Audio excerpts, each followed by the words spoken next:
राधे राधे मित्रों, नमस्कार। आप सबका हार्दिक स्वागत है आपके अपने YouTube चैनल में। तो मित्रों, आज हम बात करेंगे निर्जला एकादशी की। जैसा कि आप सभी जानते हैं, हिंदू सनातन धर्म में एकादशी व्रत का बहुत ही विशेष महत्व माना गया है। हर महीने में 2 एकादशी होती हैं।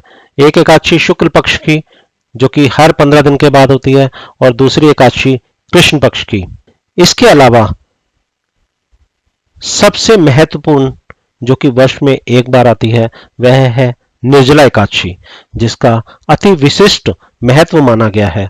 मान्यता है कि विधि विधान से जो जीव इस निर्जला एकादशी व्रत का पालन करता है, उसके समस्त पापों का नाश हो जाता है एवं उसकी मनोकामनाओं की पूर्ति होती है। निर्जला एकादशी का व्रत हर साल ज्येष्ठ माह की शुक्ल एकादश तिथि को मनाया जाता है। तो यहाँ ज्येष्ठ माह ही क्यों? क्योंकि ज्येष्ठ माह के अंदर सूर्य अपने चरम पर होते हैं और प्रचंड गर्मी होती है। यह निर्जला एकादशी पोष या माघ माह में भी हो सकती थी, तब हर कोई इस व्रत को रख लेता, क्योंकि उस समय काफी ठंडक होती है। लेकिन गर्मी में ही क्यों? क्यों? क्योंकि त्याग और तप से ही पापों का नाश होता है। जितना हम त्याग करेंगे या तप करेंगे, तभी हमारे जो समस्त पाप हैं, उन पापों का नाश होगा, और पापों का नाश होगा तो हमें हमारी मनोकामनाओं की पूर्णता होगी। यह निर्जला एकादशी चारों पुरुषार्थ, धर्म, अर्थ, काम और मोक्ष, इन सबको प्रदान करने वाली है। यह सबसे बड़ी एकादशी कही गई है। इसे पांडव एकादशी या भीमसेन एकादशी के नाम से भी जाना जाता है। मान्यता अनुसार, शास्त्रों के अनुसार, भीमसेन व्रत नहीं रख पाते थे। क्यों? क्योंकि उनके पेट में अग्नि का वास था। उन्होंने व्यास जी से प्रश्न किया, अपनी जिज्ञासा रखी कि मेरे बंधु बांधव, माता सब एकादशी व्रत का पालन करते हैं, परंतु मैं नहीं रख पाता हूँ। मुझे क्या करना चाहिए जिससे पूरे वर्ष की एकादशियों का फल एक दिन के व्रत में मुझे प्राप्त हो जाए? व्यास जी ने उन्हें प्रेरणा दी। उन्हें कहा कि निर्जला एकादशी का व्रत आप रखिए, जिससे वर्ष पर्यंत आने वाली सभी एकादशियों का आपको फल पुण्य प्राप्त होगा। यह वही निर्जला एकादशी है। इससे पूरे वर्ष की जो एकादशी है, अगर वह कोई नहीं रख पाता है, परंतु इस निर्जला एकादशी को पूर्ण विधि विधान से, शास्त्रीय विधि के अनुसार अगर वह पालन करता है, तो उसको उन सब एकादशियों के फल की प्राप्ति होती है। दोस्तों, शास्त्रीय विधि अनुसार व्रत का पालन करना चाहिए। इस व्रत को पालन करने का, यानी कि अगले दिन जब हम व्रत को खोलते हैं, तो सबसे पहले हमें भगवान कृष्ण, भगवान विष्णु की प्रेम पूर्वक उपासना, श्रृंगार सब करने के उपरांत भगवान को भोग अर्पण करके, भोग में जल, ठंडाई, फल, जो आपकी सामर्थ्य हो वह अर्पण करके, उस भोग को, उस प्रसाद को सबसे पहले किसी वैष्णव, साधु, ब्राह्मण, इन सब को हमें देना चाहिए। उसके बाद, उसके उपरांत ही हमें अपना व्रत खोलना चाहिए, तभी हमें इन सब का पुण्य मिलता है। निर्जला एकादशी दान के बिना अधूरी है। इस दिन जल, घड़ा, छाता, पंखा या जो कुछ भी आप चाहें, जो आपकी सामर्थ्य हो, अपनी सामर्थ्य अनुसार इन सब वस्तुओं का दान अवश्य करना चाहिए। इस वर्ष निर्जला एकादशी 10 जून को, जो कि शुक्रवार है, भिन्न मतानुसार 11 जून को भी मनाई जाएगी।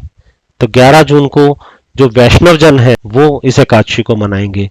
तो 11 जून दिन शनिवार, चित्रा नक्षत्र में चंपक द्वादशी होगी।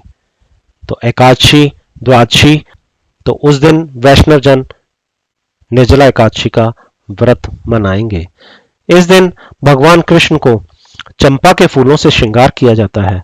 वास्तु शास्त्र की अगर माने, तो चंपा के फूलों को बहुत ही शुभ माना गया है। यह काम मुक्त चंपा के फूल बलिदान का प्रतिनिधित्व करते हैं। इसलिए चंपा के फूलों की माला, कंगन, पैरों के नुपुर और गलमाला आदि आभूषणों से भगवान कृष्ण, भगवान विष्णु का श्रृंगार किया जाता है। बहुत सुंदर श्रृंगार किया जाता है। इससे भगवान अति प्रसन्न होते हैं। इस दिन हमें कथा का श्रवण भी करना चाहिए, या पढ़नी चाहिए या श्रवण करें। यह सब कार्य करने से जीव वैकुंठ का अधिकारी बनता है, उसके समस्त पाप नष्ट हो जाते हैं। इस दिन हम एक विशेष मंत्र, जो कि आगे मैं अभी आपको बताऊंगा, उसका भी उच्चारण कर सकते हैं। यह विशेष मंत्र हल्दी या चंदन की माला पे हमें करना चाहिए। विष्णु सहस्त्र नाम का पाठ भी कर सकते हैं। और एक इसके लिए किसी व्यक्ति के अगर रुके हुए कार्य हैं या कोई मनोकामना की उसकी पूर्ति करनी है उसने, उसके लिए विशेष उपाय भी आगे आपको बताऊंगा। तो पहले मैं आपको विशेष मंत्र बता देता हूं।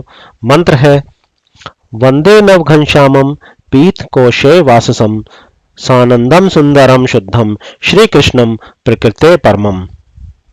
मित्रों, यह मंत्र देव ऋषि नारद द्वारा रचित पंचरात्रे कृष्ण स्तोत्र से लिया गया है।